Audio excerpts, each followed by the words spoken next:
Un chien dans la ville. Psycho, santé, société. Youpla. Si je te dis des chiens qui ont un métier, toi, c'est quoi les premiers métiers qui te viennent à l'esprit ? On peut s'en servir pour n'importe quoi. Chiens guides d'aveugle ou des explosifs. Les chiens qui chargent de la drogue. Berger. Mais comme type de métier ? C'est un métier, berger. C'est vrai que c'est un métier.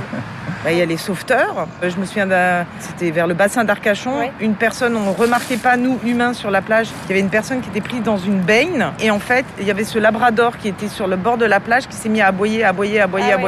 Et le labrador a foncé après.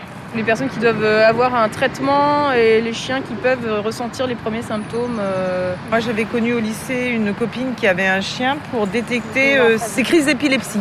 Aux chiens de montagne qui servent soit à garder les troupeaux ou à sauver les gens dans une avalanche. Les chiens policiers, les chiens de garde, les chiens d'aveugle, les chiens anti-explosifs. Flairer les cancers chez certains patients. Ceux qui gardent des lieux et autres. Et je pense surtout aux chiens de sécurité, en fait. Et je trouve qu'on ne sent pas toujours une osmose entre le chien et le maître. Donc ça m'est déjà arrivé de me poser la question et de me dire j'espère que ce chien il n'est pas dressé à la baguette par le maître ou au cou, voilà. Ça m'est déjà arrivé de me demander si c'était encadré. Enfin, si quelqu'un avait formé le chien, avait formé le maître, et si on vérifiait que ça se passait bien. J'imagine que dans certains métiers de chiens, ils doivent vivre des choses hyper fortes. Toi, ton chien, c'est un chien un petit peu particulier. C'est ça. C'est quoi comme chien ? C'est un chien guide. C'est mes yeux, c'est tout. Entre elle et moi, il y a une complicité, il y a une fusion. Chiens d'aveugle, d'assistance, de recherche, de sauvetage ou encore de sécurité, nous admirons tous leur courage, leur bravoure et la dévotion avec laquelle ils accomplissent leurs devoirs. Mais que savons-nous vraiment de leurs conditions de travail ? Y a-t-il un encadrement à l'heure actuelle ? Quelles sont les obligations et responsabilités de leurs détenteurs ? Pour mettre en lumière ce nouvel épisode d'Un chien dans la ville, je vous propose de découvrir un job de chien pas comme les autres. Youpla m'a suivi dans ma petite enquête et voici vos réactions. Et si maintenant je vous parle de chien détecteur de punaises de lit, ça vous dit quelque chose ? Ah non, je n'avais jamais entendu ça. Ah non, pas du tout. On connaissait les chiens, effectivement, détecteurs de drogue ou de choses comme ça, mais de punaises de lit, non. Alors, c'est dingue quand même que tu me poses cette question, parce que moi je suis directrice d'un service d'aide à domicile à Paris. Et le problème des punaises de lit, c'est une calamité sur Paris. Donc oui, on a dû s'intéresser de près à qu'est-ce que t'es des punaises de lit, et j'ai appris qu'il y avait des chiens détecteurs. Non, mais après ça m'étonne pas vu qu'il y a des chiens même qui sont dressés pour flairer les cancers chez certains patients. Oui, parce qu'il y en a un qui est venu chez mes parents. Voilà. Et oui, et j'ai découvert que ça existait, j'ai halluciné sur le coup. Des idées au poil. Je suis aujourd'hui avec Olivier Grémaud, qui est le président de l'association des chiens détecteurs de punaises de lit. Je savais même pas qu'il y avait une association. Alors Olivier, qui es-tu et présente-moi ton équipe avec ton partenaire canin. Ça fait une 30aine d'années que je travaille avec les chiens. Pourquoi je suis arrivé dans ce milieu ? Simplement parce que j'ai eu des punaises de lit moi-même. Et c'est comme ça que j'ai appris que des chiens aux États-Unis étaient utilisés pour les recherches. Puisque le problème de cet insecte, c'est de le trouver. Donc quand on a des piqûres, souvent on pense à des moustiques. Et quand on a écarté le problème du moustique, on se pose la question, mais qu'est-ce qui me pique toutes les nuits ? Donc pour ça, on a le chien qui vient et qui détecte la présence des punaises de lit ou pas. Ça permet de vraiment prendre le problème à la source et le régler le plus rapidement possible parce que c'est vraiment un fléau très compliqué à régler. Et du coup, ta ou ton partenaire de travail ? Ma partenaire, qui s'appelle Milka. Alors, c'est une race de cocker, un cocker anglais. Moi, j'aime bien pour le travail de flair des chiens qui sont de l'origine de chasse. Puisque d'office, ils reniflent tout ce qu'ils trouvent. Ils ont tout le temps le nez par terre, on les voit, ils reniflent tout le temps. C'est vraiment leur passion ou leur instinct. Donc, je suis tombé en recherchant des chiens de chasse sur ce petit cocker qui était adonné d'une famille qui en voulait plus. Ah, donc en plus, c'est un chien qui est récupéré. Exactement. Donc sauvé. C'est ça. Il a sa deuxième chance. Et en plus, un cocker, c'est mignon. Quand tu travailles avec des familles, ça doit... Ça met aussi en confiance. Le chien, il a aussi ce côté thérapeutique, on va dire.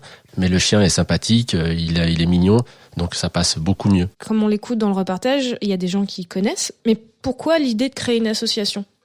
Alors, quand j'ai commencé, il y avait très très peu de sociétés qui faisaient ce genre de prestations. C'était très peu connu et ça restait surtout à usage professionnel, on va dire. Ensuite, il y a eu un développement de cette activité et il y a beaucoup de gens qui ont commencé à travailler avec leurs chiens. C'est des prestations qui sont quand même pas données et certainement des gens se sont dit il y a une poule aux œufs d'or à faire dans ce métier. C'est un peu comme on va dire les plombiers, les serruriers. C'est des métiers dans lesquels on travaille dans l'urgence, dans les gens qui sont en détresse, et ça peut être porteur pour des gens qui seraient pas très intègres, malheureusement. Donc, pour la qualité du travail, pour que les chiens travaillent dans de bonnes qualités également, etc., on s'est dit, tiens, on pourrait créer quelque chose qui regroupe les passionnés et qui rassure les gens sur le fait que on a un minimum de formation et un minimum de résultats. Quand je dis minimum, c'est gentil parce que c'est quand même 95%. Et après, c'est vraiment une association qui est donc déjà à but non lucratif. Le but, c'est vraiment de regrouper les gens. Et c'est une association qui est sur la base du volontariat. Donc on n'est pas là pour faire la police dans ce métier, mais vraiment pour donner aux spécialistes l'occasion de montrer leur qualité et pour les gens la façon de se rassurer. Pour montrer que je m'importe, enfin le bien-être de mon chien m'importe, je peux passer une certification, c'est ça ? Voilà, tout à fait. Donc la certification, ça inclut les critères de contrôle au point de vue du chien et au point de vue de l'humain. D'accord. Donc l'humain, lui, on va lui demander déjà une bonne connaissance de la punaise de lit. Ensuite, on va lui demander la façon dont il s'occupe de son chien, donc la façon de le conduire, on appelle ça, et la façon de prendre soin de lui, la relation qu'il a entre le chien et lui. Et pour le chien, on va lui demander la façon de travailler, qu'il soit à l'aise dans son travail, qu'on voit un chien qui est heureux, qui a la queue qui bat, etc. L'intégrité, je peux pas la garantir parce qu'on n'est pas là quand les gens travaillent, mais au moins ça montre que au moins déjà le chien et la personne sont formés pour ce métier, parce que n'importe qui pourrait venir avec un chien qu'il a trouvé ou de sa famille, je sais pas, et venir vous faire une pseudo inspection chez vous et vous dire plein de choses parce que les punaises on les voit pas. Donc j'imagine qu'il y a des gens qui font en fait des faux positifs. Exactement, oui, il peut tout y avoir. Après maintenant il y a quand même des structures avec la chambre syndicale des insectiseurs, la chambre CS3D, où il y a des listes d'entreprises qui sont référencées chez eux. Pour l'instant, on est le seul organisme en France à faire ce genre de certification. Maintenant, encore une fois, c'est sur la base du volontariat, il n'y a rien d'officiel, mais il y a quand même une demande du gouvernement pour encadrer les professionnels, et on est dans ce sens, on va dire. Comment ça se déroule pour toi, Emilka ? T'arrives chez quelqu'un par phase ? Alors déjà, il faut déterminer la cause de notre intervention. C'est-à-dire, il y a 3 raisons pour lesquelles on utilise un chien spécialement pour les punaises de lit. La première, c'est qu'on a des doutes, parce que différents éléments font penser qu'on pourrait avoir ces insectes. Donc pour lever ce doute, on va prendre le chien, on va faire l'inspection, et lui va nous dire si vraiment il y a une présence de punaises de lit ou pas. Après, on a la localisation. Si par exemple, vous avez vu des punaises de lit chez vous, dans votre lit ou dans votre canapé, et que vous avez un appartement qui est assez grand, on va faire le tour pour localiser les endroits où sont les punaises et éviter de faire un traitement global qui serait pas forcément utile. Il y aura des pièces qui seront saines. Et les entreprises qui font la désinsectisation le sauront, d'après le rapport qui sera établi. La 3e raison, c'est le contrôle après traitement. Vous ou une entreprise font un traitement. Et ensuite, après quelques jours, quelques semaines, selon le traitement utilisé, on va passer le chien pour vérifier que tout soit éradiqué. De 1, on va vérifier justement que le problème soit résolu. Et de 2, ça va vraiment rassurer les gens sur le fait qu'ils peuvent dormir dans de bonnes conditions sans les insectes qui sont dans le coin. Que ce soit positif ou négatif, pour nous, ça change rien du tout. Et on va pas vendre de produits derrière, on va pas vendre de traitement si c'est négatif. Donc on va pas être poussé à faire quelque chose de faux. Donc toi, ça t'est arrivé de dire à des gens « non, vous n'en avez pas ». Psychologiquement, c'est extrêmement dur parce que vous avez toujours l'impression qu'il y a des petites bêtes qui vous courent partout pendant la nuit quand vous dormez. Et vivre avec ça, ça marque psychologiquement vraiment souvent beaucoup les gens et c'est très difficile de faire le deuil de cette expérience. D'accord. Ces insectes-là, il faut vraiment le traiter avec des professionnels puisque vous allez essayer de traiter vous-même mais vous allez amplifier le problème et ça va pas vous faire des économies, bien au contraire. Si vous les voyez, isolez la pièce, appelez un professionnel. Si vous les voyez pas mais vous avez des doutes, appelez un chien pour venir faire une inspection. Merci Olivier. Et il semblerait qu'on ait une connaissance en commun. Notre cher Thierry Bedossa. Un peu partout comme à son habitude et donc toujours présent quand il s'agit de monter au créneau pour le monde animal. Thierry est votre référent vétérinaire de l'association des chiens détecteurs de punaises de lit. Qu'est-ce que tu dirais d'en parler avec lui ? On l'appelle ?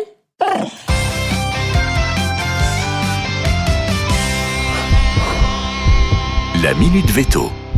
Tu as voulu créer quelque chose avec Thierry pour mettre en avant certains aspects de ton association. Alors en fait, ensemble, vous garantissez le bien-être psychique du chien, c'est ça, dans votre travail? Alors d'abord Olivier et ensuite Thierry.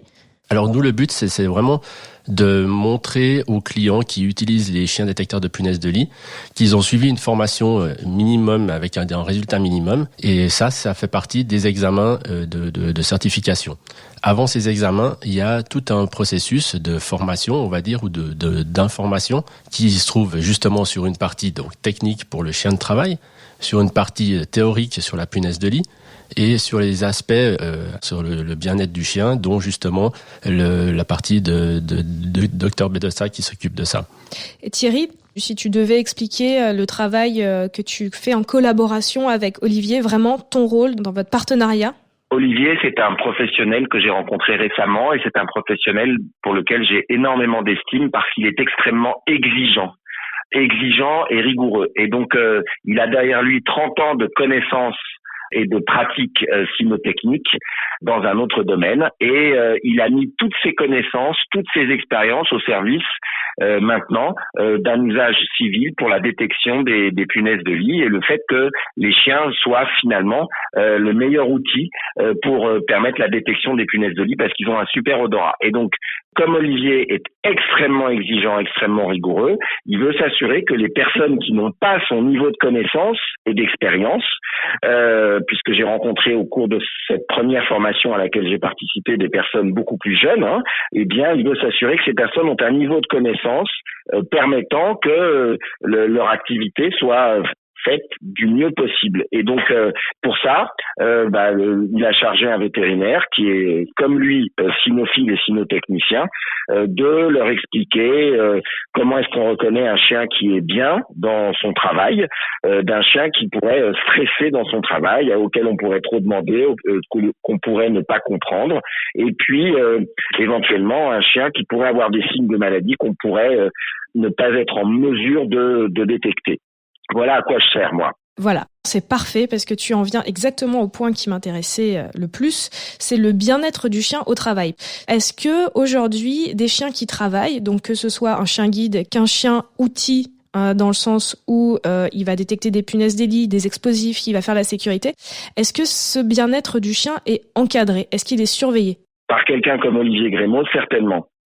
Moi, j'ai vu autant de chiens en mal-être, si ce n'est plus, parmi les chiens guides d'aveugles, parmi les chiens d'assistance aux handicapés, que chez les chiens à qui on apprend l'agression et la défense dans les sociétés de sécurité ou même dans les administrations françaises, de l'armée, de la gendarmerie, etc., etc. Donc, ceux qui disent que forcément il y a une relation fusionnelle entre le chien guide d'aveugle ou le chien d'assistance aux handicapés et son bénéficiaire, ce n'est pas vrai. Quelle que soit l'utilisation qu'on fait du chien, qui devient dans cette situation un outil, son bien-être n'est jamais assuré. D'accord. J'imagine que tu penserais que ce serait peut-être une bonne chose que ce bien-être du chien soit un peu plus encadré? Ah non. Moi, je ne supporte pas les restrictions de liberté, les nouvelles lois, les nouveaux règlements. Moi, je crois à la bonté des individus. Je crois que en chacun de nous, il y a du bon. Et donc, plus un individu est connaissant, plus il est informé sur sa capacité à assurer la vie bonne de son chien, même si son chien est son outil de travail, comme c'est mon cas. Moi, j'ai toujours pratiqué avec mes animaux, avec mes chiens, ils m'accompagnent partout. Oui, d'ailleurs, j'allais te demander, Yellow, c'est un peu un docteur. Écoute, je suis ravi que tu penses ça. Il est juste à côté de moi et il m'a déjà... moi, je suis arrivé au travail ce matin à 6h30 et il m'a aidé à soigner tous mes petits patients en les apaisant, en les rassurant, en étant à côté d'eux, voire pour l'une d'entre elles, parce que c'est facile, c'est une femelle, en lui faisant des bisous pendant que je lui faisais quelque chose d'un peu douloureux. Donc oui, le Yellow, c'est un de mes assistants et c'est l'un de mes assistants les plus fidèles. D'accord. Donc c'est vraiment un chien de vétérinaire. C'est, voilà, assistant vétérinaire. Ok. Et il était là lorsque j'ai participé à la première formation d'Olivier. Ce qui m'interpelle, et c'est aussi pour ça que je me posais la question, pour les chiens qui sont justement surexploités, il y a rien à faire? Alors si, bien sûr, il faut se former. Plus on est connaissant, plus on est éventuellement militant, si c'est une cause qui nous est chère, mieux on pourra avoir une portée pour diminuer les maltraitances et les cruautés faites aux bêtes, bien sûr. Mais ça passe par la formation, la